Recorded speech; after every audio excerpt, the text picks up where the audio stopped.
Vamos a grabar. Ya.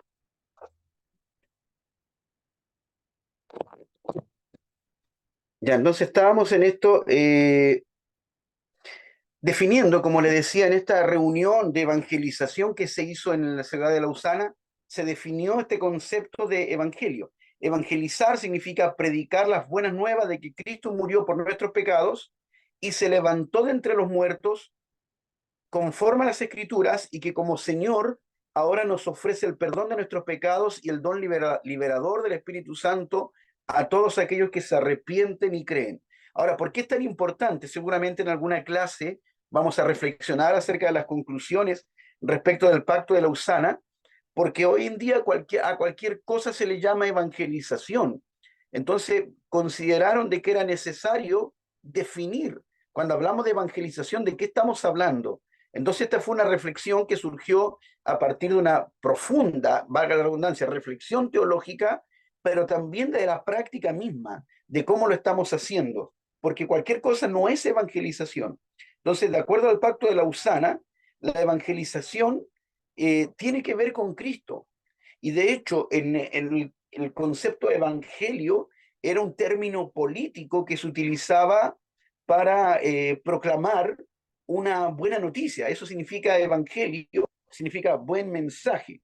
Entonces, cada vez que aparecía un heraldo, un mensajero del rey, iba por las ciudades, decía yo traigo el evangelio, y se reunían toda la ciudad, la aldea o el pueblo, se reunían en un lugar en torno a la plaza principal de la aldea o de la ciudad, de la villa, se reunían en todos para que el heraldo pueda comunicar el mensaje del evangelio. Y ese mensaje era una buena noticia, ya sea que nació un príncipe heredero y garantizaba la continuidad del trono, o que obtuvimos victoria en la guerra y por lo tanto garantizaba la Pax Romana, garantizaba un tiempo de plenitud dentro del imperio, en tanto eran ciudadanos del imperio, le garantizaba, al tener la victoria en la guerra, le garantizaba la continuidad del imperio y la continuidad de la Pax Romana. Por lo tanto, siempre que el heraldo llegaba con un evangelio, llegaba con un buen mensaje. Entonces, si entendemos que para nosotros este concepto de evangelio es también un buen mensaje, ¿qué es este buen mensaje? Entonces, por eso es que sintetizaron estas ideas de evangelización, porque de hecho hoy en día está muy de moda estas enseñanzas eh, basadas en pensamiento, eh, no quiero decir reformado, porque en realidad la reforma implica mucho más que esto, pero hoy en día hay algunos que son, yo le llamo así, más calvinista que el mismo Calvino, eh, y la verdad que llenan el mensaje de salvación, la llenan de infierno. Y les digo particularmente porque aquí en nuestra iglesia tuve que tomar algunas determinaciones, porque había una persona que, claro, predicaba siempre del infierno, del infierno, del infierno, eh, entendiendo de que el infierno es una realidad. Pero por eso es que es necesario sintetizar, y fue necesario el pacto de Lausana, ¿cuál es el evangelio que nosotros comunicamos? ¿Qué lugar tiene el infierno en el evangelio que nosotros comunicamos? Entendiendo de que es una realidad. No estamos desconociendo esto, que el infierno es una realidad y no es una metáfora, igual que el cielo, no es una metáfora, sino que creemos que es una realidad. Pero por lo tanto el mensaje del evangelio tiene que ser siempre un buen mensaje. Entonces, cuando analizamos esta reflexión que surge a partir del pacto de Lausana, encontramos un buen mensaje, porque decimos que evangelizar significa predicar las buenas nuevas. Ahí tienen el buen mensaje. ¿Cuál es la buena nueva? Que Cristo murió por nuestros pecados y se levantó de entre los muertos conforme a las Escrituras. Entonces, al decir que Cristo murió, significa que también se encarnó y por lo tanto, al decir que se levantó entre los muertos, es implicancia de que también nosotros resucitaremos conforme a las Escrituras y que como Señor ahora nos ofrece perdón de nuestros pecados. Eso es evangelio. Y el don liberador del Espíritu Santo a todos aquellos que se arrepienten y creen. Entonces, eso es un mensaje del evangelio. Entonces, me parece El Pacto de Lausana, por cierto, no es la Biblia, pero me parece una interesante reflexión respecto de cuál es la centralidad del Evangelio. ¿Qué es lo central en el mensaje del Evangelio? Eh, y por eso me parece interesante esta reflexión de el Pacto de Lausana. Y ahora, una pregunta de reflexión, digamos, no que vamos no que me la respondan. ¿Por qué los cristianos nos conformamos con dejar folletos, regalar ropa, repartir comida y después marcharnos? Entonces, ¿es eso evangelio? Por más que llevamos folletos o tratados, regalamos ropa, repartimos comida y después nos marchamos. ¿Dónde queda el mensaje del evangelio? Como le decía la semana pasada, por ejemplo, este hermano que decía, hoy día 14 personas recibieron a Cristo cuando salimos a repartir café. Y yo le decía, no, no recibieron a Cristo, recibieron tu café, recibieron tu pancito. Entonces, por eso es que a veces nos llenamos de actividad y suplimos la necesidad de la gente, y eso es muy positivo, es muy bueno. Y el mensaje del Evangelio. Y más encima, si después nos marchamos, ¿en qué quedó todo lo que sembramos? Entonces, toda persona, por ejemplo, alguien que sabe, que sepa de siembras, sabe de que el momento de sembrar no basta con simplemente llegar, esparcir la semilla y marcharse. Hay que cultivar lo que hemos sembrado. Aunque los resultados no dependen de nosotros, pero si queremos buenos resultados, tenemos que nosotros hacer nuestra parte. Entonces no podemos simplemente llegar, sembrar la semilla y marcharnos y esperar que solitos se den los frutos. Sino que al contrario, tenemos que tener una preocupación constante por esa semilla que ha sido sembrada. Entonces, como iglesia, también nosotros debemos tener una preocupación constante por aquellos a quienes les predicamos el mensaje del Evangelio. Y por eso es que no podemos como cristianos conformarnos con hacer actividades evangelísticas. Como iglesia no podemos quedarnos estrictamente en el evangelismo. El evangelismo es una parte, pero no lo es todo. Cuando hacemos evangelismo, pero debemos hacer otra tarea después. Entonces, esto implica la misión encarnacional, que tiene que ver con involucrarse, con ser uno de ellos. Entonces, no basta con simplemente llevar, portar un mensaje y simplemente marcharse.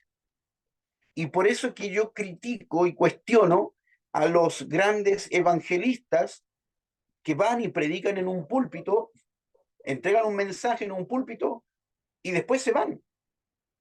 Y en muchos casos, predicadores dejan la escoba en la iglesia y total después se van. ¿Es eso predicación, proclamación del evangelio? Por eso es que el evangelio tiene que ver con esta misión encarnacional, que es involucrarse. Y de ahí yo invito, amados hermanos, y lo digo aquí en nuestra iglesia también, y a quien tengo la oportunidad de exponerle acerca de esto, de que si yo voy a invitar a alguien a los pies de Cristo, si yo voy a ser el instrumento del cual alguien conoció a Cristo, eh, lo mínimo que tenemos que hacer nosotros es preocuparnos de ellos. Es decir, ¿de qué manera nos podemos preocupar? Es no solo invitarlo a un culto, a una reunión, sino que también necesitamos que esta persona pueda crecer en el Evangelio, en el camino del Señor. Por lo tanto, le recomendaremos buenas películas cristianas, buenos libros, si a alguien le gusta la lectura, buena música cristiana, pero sobre todo ayudarle a caminar juntos. Entonces, no hay nada más gratificante que caminar junto con aquella persona que está recién conociendo el mensaje del Evangelio. Entonces, eso también es una forma de discipular, compartir un cumpleaños, invitarla a tomar un mate, una taza de café, o ir al hogar y compartirle y compartir la vida cristiana. Entonces, eso es una forma de involucrarse con ellos. El ir a su casa, el ir a su hogar, a su mesa, y hacerla y compartir las tareas que ellos hacen. Eso es encarnarse. Eso es la misión encarnacional. Eso es involucrarse, ser uno de ellos, como lo hizo Cristo. Cristo no le bastó con simplemente enviar un mensajero, enviar un ángel del cielo que venga a comunicar un mensaje del Evangelio, sino que para comunicar el mensaje del Evangelio fue necesario que Cristo, Dios mismo, se despoje de su gloria divina, y se venga a ser siervo y que se venga a encarnar. Y como dice el libro de Juan, de que Él haga su tienda, que Él se tabernaculice, hizo su tabernáculo en medio de nosotros, vivió entre nosotros, como nosotros, y se hizo como uno de nosotros. Comió, vivió, caminó como cualquiera de nosotros. Por lo tanto, Él se encarnó para poder comunicar el mensaje del reino de Dios. Y es el desafío que tenemos nosotros, no solo portar un mensaje, sino encarnar un mensaje. Entonces el evangelio tiene que ver con esto, con encarnarse. No solamente, esto es evangelizar propiamente. Lo demás de regalar ropa, repartir comida, dejar folletos, eso es evangelismo, que es una parte, pero no lo es todo. No digo que no hagamos evangelismo, pero el evangelismo tiene que ver, o sea, más que hacer evangelismo, tenemos que hacer evangelización, que es mucho más integral, del cual el evangelismo es una parte de ello. Entonces, ¿cuáles algunos peligros que tenemos hoy en día respecto de esta contextualización, respecto de cuando hablamos de la identificación? ¿Cómo nos identificamos?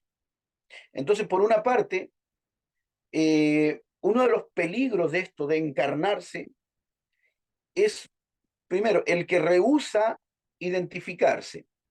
Es decir, aquel que quiere predicar un mensaje del Evangelio, pero si no se encarna, si no encarna el mensaje y si no se identifica con la gente a la cual está predicando el mensaje del Evangelio, difícilmente va a poder llegar con un mensaje. Imagínense, alguien va así, como está en la imagen, alguien que va de terno y corbata con una Biblia en la mano a predicar un mensaje de salvación a tipos que están carreteando, no sé, en la calle o en alguna disco, en un pub. Y vamos con esta pinta y con esta actitud, sobre todo, a poder predicar un mensaje del Evangelio. Y por otra parte, el otro extremo es, dice, el que renuncia a sus propios valores cristianos. Es aquel que va con la Biblia y hace todo lo que hace el resto. Entonces, no solamente él se encarna, sino que se hace como uno de ellos, en el sentido de que si los ve bebiendo, tomando, él hace exactamente lo mismo y toma y comparte con ellos, eh, y hace lo mismo que hace el resto. Entonces, ambos extremos son tremendamente peligrosos. Tuve la ocasión de conocer en un momento, precisamente en un congreso de evangelización, donde me invitaron a mí como uno de los expositores, y otro de los expositores, pastor, se llamaba Fernando Gallegos. Y cuando nos presentaron a los expositores, antes de partir con el congreso, eh, nos pidieron que oráramos al Señor, y nos juntaron a todos los pastores y expositores para poder orar, y nos presentaron uno a uno. Y yo me presenté, soy Benjamín Sánchez, pastor de la Iglesia Bautista en Alerce, y al lado mío había un hombre que ahí lo presentaron como Pastor Fernando Gallegos. Y hermano, mire, yo soy bien poco fijado o prejuicioso, a tal punto que yo miro a la gente y lo que menos me acuerdo después es la apariencia física que tiene. No soy muy buen fisonomista en ese sentido, y soy bien poco fijado en esas cosas. Pero este varón, cuando lo vi, para mí fue imposible no mirarlo de pie a cabeza. O sea, yo lo vi al lado mío y yo lo miré de pie a cabeza, porque lo presentaron como pastor, Pastor Fernando Gallegos, porque andaba con un jockey, y con el pelo largo y liso, con una casaca de cuero, con una pinta así como de rockero, unos jeans apitillados y unas zapatillas de lona. Entonces, de acuerdo a mis estándares, parecía cualquier cosa menos pastor. Y después que oramos, yo le pregunté, ¿tú eres pastor? ¿Dónde pastoreas? Y él me explicaba de que él, o sea, primero perdón, no me explicó. Él me dijo, escucha la conferencia y después conversamos. Y en la conferencia él explicaba de que él predica el evangelio o donde él está ubicado, está en un barrio rojo, donde hay prostitución, drogadicción, delincuencia. Entonces, si él va de terno y corbata a predicar un mensaje del evangelio, nadie lo va a escuchar. Y por lo tanto, él tiene que hacerse como uno de ellos, escuchar la música que ellos escuchan, conocerlos. Es lo que hacía Jesucristo. Jesucristo comía con pecadores y le decían, este se hace como ellos. Sí, él se identificaba con ellos, con los pecadores y con los publicanos. No hacía lo que hacían ellos, pero él comía y compartía con ellos. Hacía lo mismo que ellos hacen, pero hasta cierto límite. Por eso a Jesús lo acusaron de bebedor, de comilón, de glotón, porque él comía lo que ellos comen, lo que los demás comen, y bebía lo que ellos bebían. Claro, no significa que él era el alma de la fiesta y iba a estar arriba de la mesa bailando, como se dice popularmente, arriba de la pelota. Pero él compartió con ellos y se sentó a su mesa, como lo hizo, como decíamos en la clase pasada, con Saqueo.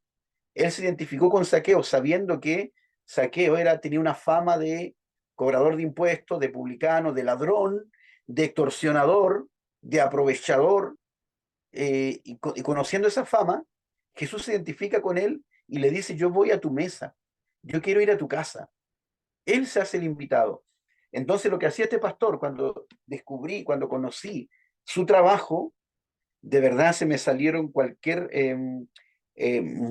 careta que uno puede tener, y ahí entendí por qué él se viste de esa manera. Aunque él no hace lo mismo que ellos, él no delinque con ellos, lo mismo que él comparte con muchas prostitutas, solo él tiene que identificarse y hacerse como uno de ellos, es decir, no remarcar las diferencias, sino que los puntos que tienen en común. Y de esa manera él les predicaba el mensaje del Evangelio. Entonces, por eso es que ambos extremos son tremendamente peligrosos. El rehusarse, el que se rehúsa a identificarse, de hecho, un amigo que fue alumno del instituto también, un joven de acá de la iglesia, le preguntó a su tío, un tío que tiene más de 40 años de servir al Señor, donde en su congregación él ha ocupado todos los cargos habidos y por haber, ha hecho de todo, ha sido maestro, predicador, líder de jóvenes, de varones, ha sido diácono de la iglesia, ayudante del pastor, líder de muchas, ha sido encargado de obra en estos 40 años de liderazgo y de servicio en la obra del Señor. Entonces, este joven le pregunta, tío, ¿usted a cuánta gente le ha predicado el Evangelio? Y, y la verdad que él salió con una respuesta diciendo es que no hay que darle las perlas a los puercos. Entonces, su respuesta, al decirlo de esa manera, él no le ha predicado el mensaje a ninguno, porque él está cuidando las perlas. Entonces, eso es rehusar identificarse. No se identifica con nadie. ¿A quién le predica el Evangelio? Entonces, muchos descansan en que su predicación del Evangelio es predicar en un púlpito el día domingo o el día de culto.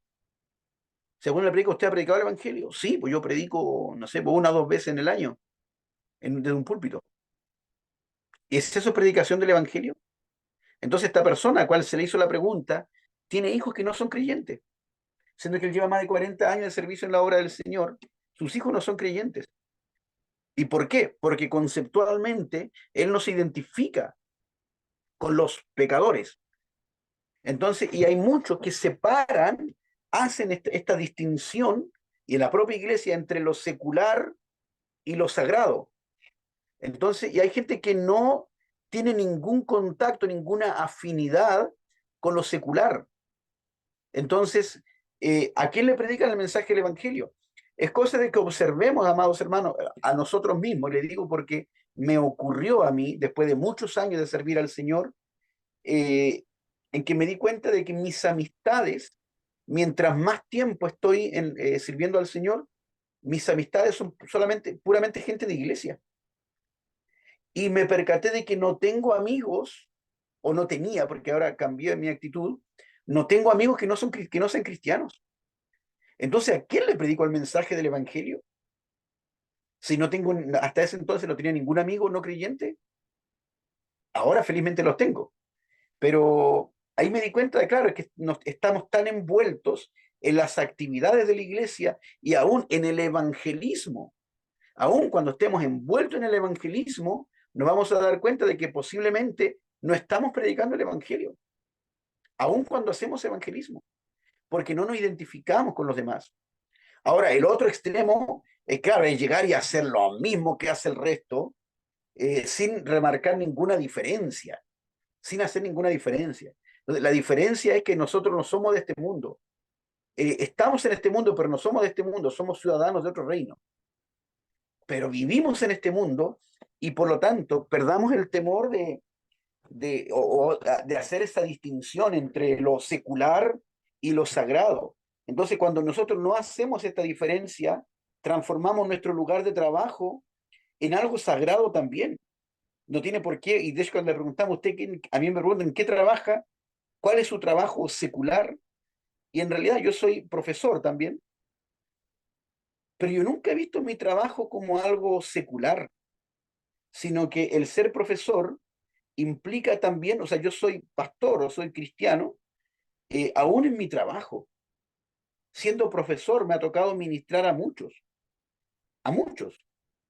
a través de una clase. Y una clase yo soy profesor de lenguaje, de filosofía, pero a través de una clase normal, ni siquiera una clase de religión, a través de una clase normal de lenguaje, termino muchas veces ministrando a mis propios alumnos. Entonces, para mí se me pregunta si es un trabajo secular. Yo no le veo nada de secular a esto. Es parte de mi cotidianidad como cristiano. Entonces, por eso que ambos peligros son tremendamente riesgosos, tanto el no identificarse con los demás, el permanecer fuera del grupo, o el otro extremo es renunciar a sus propios valores, hacerse como uno de ellos y compartir estrictamente todo lo que hace el resto. Entonces, ambos son peligros de la contextualización. Ahora, ¿cuáles son las excusas a la hora de evangelizar? Una de las excusas que surgen inmediatamente es que solo algunos son llamados a eso. Cuando le preguntamos, ¿usted evangeliza? No, es que pero hay hermanos en la congregación que evangelizan. Es decir, solo ellos fueron llamados a evangelizar. O le dejamos esa labor a los evangelistas. Entonces, yo no necesito predicar el mensaje del evangelio porque se lo dejamos eso a los evangelistas. Otra excusa es, no debemos mezclarnos con el mundo. Y le voy a poner otro rótulo, el mundo secular. Entonces, para no mezclarnos, nosotros no compartimos jamás con alguien que no conoce de Cristo. Estamos tan metidos dentro de nuestras actividades dentro de la iglesia que no compartimos jamás con alguien de afuera, porque no nos queremos mezclar con el mundo. Por lo tanto, no miramos un partido de fútbol, no escuchamos música, no miramos una película y no compartimos, claro, no vamos a los cumpleaños, a los casamientos, porque estos son mundanos. Nos vamos a un casamiento porque allí van a bailar, o no comparto un asado con los amigos porque toman mucho. Entonces, no nos mezclamos con el mundo. Entonces, eso es otra excusa para no evangelizar. Y otra excusa es, tenemos mucho que hacer dentro de la iglesia. Yo dentro del ministerio pastoral cometí un grave error en una ocasión. Si bien nosotros como iglesia bautista somos una iglesia congregacional, significa que las grandes decisiones las toma la iglesia en pleno, no las toma solo el pastor, sino que es la iglesia la que toma estas decisiones. Y lamentablemente yo cometí un error en una ocasión donde sujeté una decisión a la iglesia y repito, creo que fue un error. Nosotros por mucho tiempo estuvimos ministrando y entregando el mensaje del Evangelio. Aquí se inauguró un centro de larga estadía del adulto mayor. Y yo fui parte de la inauguración, como pastor me invitaron a la inauguración, y desde aquel entonces nosotros íbamos todos los días sábados a visitar a los abuelitos que estaban allí. Llevamos alguna actividad, un mensaje, llevamos unos coritos, llevamos música, cantamos, lo acompañábamos en muchos aspectos, les acompañamos como iglesia. Estuve varios años haciendo eso. Y el grupo fue cada vez menguando. A veces íbamos 20, 30 personas y en otro momento íbamos 2, 3. Entonces llegó un momento cuando vi que había un grupo tan reducido que iban a predicar. Yo le pregunto, porque todos los años teníamos que renovar un compromiso, y le pregunto a la iglesia si este año íbamos a renovar el compromiso para seguir asistiendo, porque teníamos que firmar un documento, y yo sujeté esa decisión a la iglesia. Y eso le digo que fue un error, porque como pastor debí simplemente firmar el compromiso e involucrar a la iglesia en esta forma de evangelización. Eh, y lamentablemente yo sujeté la decisión a la iglesia. Y de ahí se confunde el congregacionalismo con democracia, porque le pedí la opinión a los hermanos y muchos hermanos dijeron, me dieron esta respuesta: tenemos mucho que hacer dentro de la iglesia, como para estar yendo, en otras palabras, perdiendo el tiempo yendo al centro de adulto mayor, porque esos abuelitos no se van a congregar jamás con nosotros, jamás, porque son abuelitos que ya están casi al final de sus días. Y es más, a nosotros nos pasaba de que, claro, predicábamos un mensaje de salvación y preguntábamos si alguno quería recibir a Cristo en su corazón. Sí, nos faltaba el abuelito que levantaba su mano, recibía a Cristo, repetía la oración. Y después la semana siguiente volvíamos a hacer la misma pregunta: ¿alguien quiere recibir a Cristo? Y son los mismos abuelitos que tenían Alzheimer y se olvidaron del compromiso que tomaron la semana pasada. Entonces, pero nosotros, entendiendo esa dinámica de trabajo, difícilmente podíamos aspirar de que esos abuelitos lleguen a nuestro templo, a nuestra congregación. Y sin embargo les amamos. Entonces, cuando a mí me dolió en el alma, cuando la iglesia decidió no continuar con el trabajo, y la excusa era que tenemos mucho que hacer dentro de la iglesia. Es decir, tenemos nosotros nuestros propios conflictos, hay tanto que hacer aquí, y sentí que ir a evangelizar, o sentí de parte de los hermanos que ir a evangelizar allá, o ir a hacer nuestro trabajo que estábamos haciendo, sentí que era una pérdida de tiempo versus todas las cosas que tenemos que hacer aquí adentro. Entonces me dolió en el alma, y yo lo confieso que fue un grave error el haber sujetado esta decisión a la iglesia, cuando en realidad es un mandato bíblico: ir y predicar el evangelio, ir y hacer discípulos, y no que vengan y aquí les enseñamos, o que vengan y aquí les predicamos. El mandato bíblico es ir. Entonces yo de verdad es uno de los graves errores que he cometido dentro de mi ejercicio pastoral, y se los confieso así abiertamente, eh, para que no, para evitar que ustedes puedan cometer ese mismo error. Si revisamos eh, el mensaje de Cristo o las estrategias de contacto de Jesús, cómo hacía Jesús para acercarse a la gente, en primer lugar, Jesús siempre se puso al alcance de la gente. Observemos lo que dice Mateo capítulo 9, versículos del 35 al 38, diciendo: Jesús recorría todos los pueblos y aldeas, enseñando en las sinagogas, anunciando las buenas nuevas del reino y sanando toda enfermedad y toda dolencia. Al ver las multitudes, tuvo compasión de ellas, porque estaban agobiadas y desamparadas, como ovejas sin pastor. La cosecha es abundante, pero son pocos los obreros, les dijo a sus discípulos. Pídanle, por tanto, al Señor de la cosecha que envíe obreros a sus campos, obreros a su mies. Entonces, ¿qué hacía Jesús? En primer lugar, eran tres cosas: ver, recorrer y sentir. Lo primero, ¿qué veía Jesús? ¿Dónde posaba su mirada? Él veía las necesidades de las personas y es lo que tenemos que hacer nosotros también, recuperando las estrategias que tenía Jesús de hacer contacto con la gente. Él veía la necesidad de las personas, como lo hizo con Saqueo, como lo hizo con el joven rico, como lo hizo con estas multitudes. Él veía sus necesidades.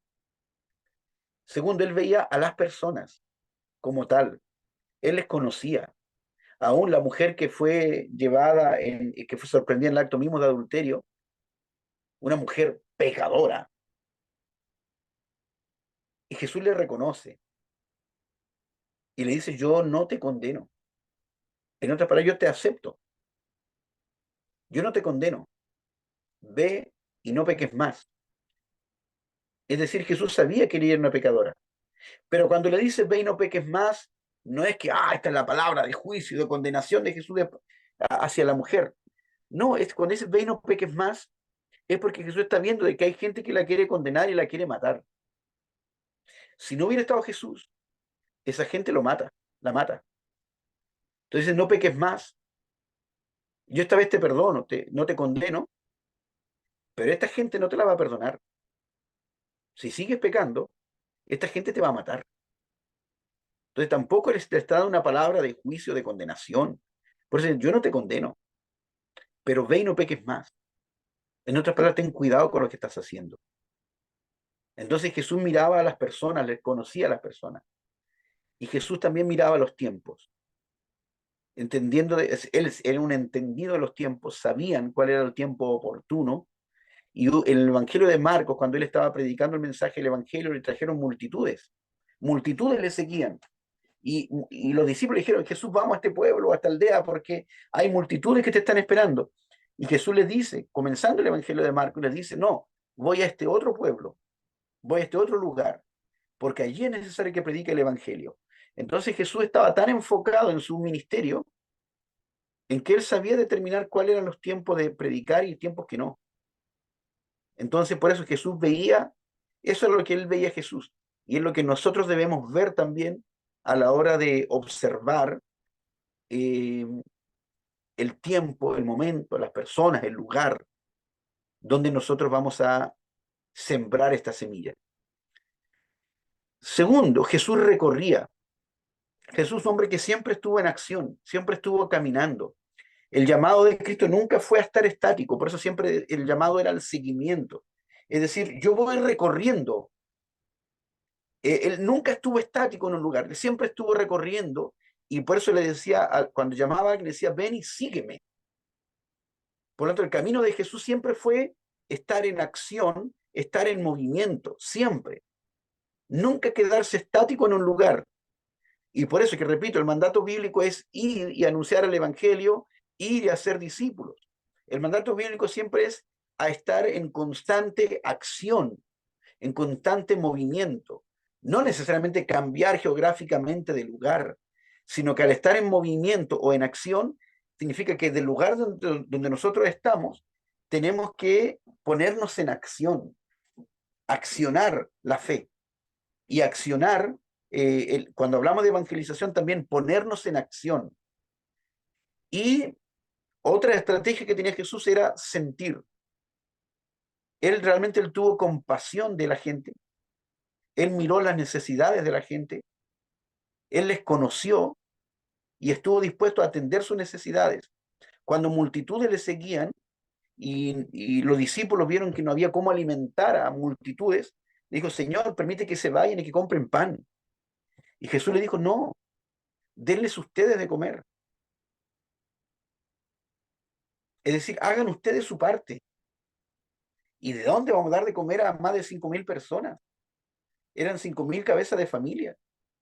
Por lo tanto, pueden ser fácilmente 12, 15, 20.000 personas.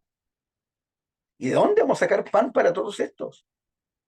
Pero Jesús me lo miró con compasión y quería que los discípulos sientan lo mismo. Jesús muchas veces lloró,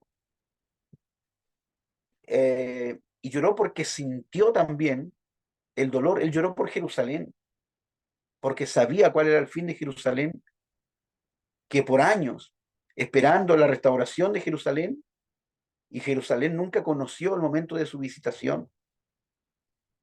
Entonces, por eso que la estrategia de contacto de Jesús siempre tiene que ver con ver, recorrer y sentir. Ahora, en Lucas 4, 18 y 19, cuando Jesús está predicando el mensaje en Nazaret, en el lugar donde él se creció, donde él se crió, él comenzó a leer, como era su costumbre, en el libro de Isaías. Esto lo encontramos el paralelo en Isaías 61, que ese era el pasaje que estaba leyendo Jesús. Recuerda, en un tiempo cuando la Biblia no estaba compilada como nosotros la tenemos ahora, y tampoco tenía capítulos ni versículos. Pero estaba leyendo este mensaje. El Espíritu del Señor está sobre mí, por cuanto me ha ungido para dar buenas nuevas a los pobres. Me ha enviado a sanar a los quebrantados de corazón y pregonar libertad a los cautivos y vista a los ciegos, a poner en libertad a los oprimidos, a predicar el año agradable del Señor. Entonces Jesús está predicando este mensaje y nos envía a nosotros. Esto también es parte de la gran comisión y nosotros tenemos esta autoridad para hacer esto, para predicar buenas nuevas a los pobres, para dar libertad a los cautivos y oprimidos a través del mensaje de salvación, a dar vista a los ciegos y a celebrar y proclamar un tiempo de fiesta y de liberación. Ese es un mensaje que nosotros debemos encarnar también. Y esto puede ser también el corazón del Evangelio. El Evangelio tiene que ver con esto, con predicar buenas nuevas a los pobres, con libertad a los cautivos, dar vista a los ciegos, libertad a los cautivos y oprimidos, y sobre todo predicar el año agradable del Señor, es decir, el eterno jubileo, donde el Señor vino a dar un perdón permanente, ya no solamente cada 50 años, como se recordaba o se celebraba en el pueblo de Israel, sino que este era un perdón permanente. Y por eso él vino a predicar el año agradable, o digamos un tiempo indeterminado, indefinido, el año agradable del Señor, en la era del perdón. Amados, se va a volver a cortar la comunicación y les pido que por favor volvamos nuevamente al enlace